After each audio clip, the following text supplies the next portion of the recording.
Shalom, shalom. Je suis votre frère Paul Bertin de la PBN Ministère International. Voilà. Je viens nous exhorter sur un thème, la célébrité. Et avant de parler de la célébrité, j'aimerais parler du couteau. Vous savez, le couteau, c'est une bonne chose. Lorsque le couteau se retrouve entre les mains d'une bonne personne, une personne qui a de bonnes intentions, ce couteau-là bénit une famille, bénit un ménage, et bénit la société. Et si ce même couteau se retrouve entre les mains d'une personne mal affermie, mal intentionnée, un terroriste, ce couteau détruit beaucoup de vies. Et nous avons vu beaucoup parmi nous des gens qui ont été agressés, des vies qui ont été ôtées à cause d'un simple couteau. Voilà. Il en est ainsi aussi de la célébrité. Lorsqu'on est célèbre et qu'on gère mal sa célébrité, ça détruit beaucoup de vies. Lorsqu'on est mal affermi, avoir l'argent n'est pas un problème.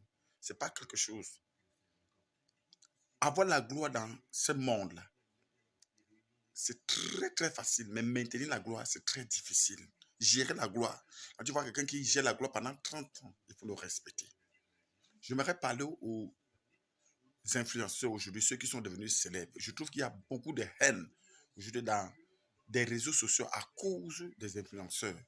Les influenceurs aujourd'hui ne font pas leur travail. Les icônes que vous voyez qui ont influencé notre génération, jusqu'à présent on parle d'eux. Ce sont des gens qui prenaient sur l'amour. Ils luttaient pour une cause notoire, une cause noble. Lorsque nous voyons Nelson Mandela, tous ces gens, ils ont influencé nos gens. C'était pour une bonne cause, ce n'était pas pour des fins personnelles.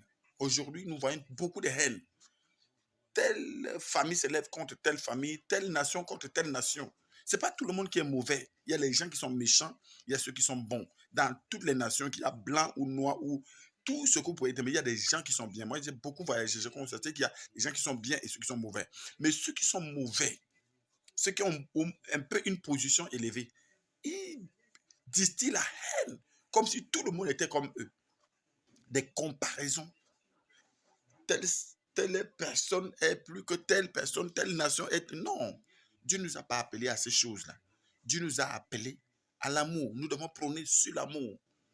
Voilà, nous devons utiliser nos bouches pour manifester l'amour, nos cœurs, là, c'est pour pardonner. Voilà, un influenceur doit être ainsi, pas pour des fins personnelles. On a beaucoup de vues, on est comme ça, on a l'argent. L'argent n'est pas tout dans la vie, parce qu'un jour on va mourir. Dieu nous a donné la bouche là pour évangéliser, pour parler du bien aux autres, pour apprécier les autres. Lorsque tu vois un frère, donne-lui les attributs de Dieu. C'est vrai que chaque personne ne peut pas être comme toi. Toi, peut-être, toi, tu es brun, l'autre est noir. Lui, il est blanc. Mais ça ne veut pas dire qu'il est mauvais. Voilà. Et c'est comme ça aujourd'hui, même dans les nations. Il n'y a aucune nation qui est meilleure que d'autres. C'est nous avons les mêmes réalités.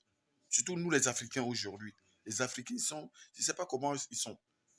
Tellement de comparaisons. Nous vivons, nous avons les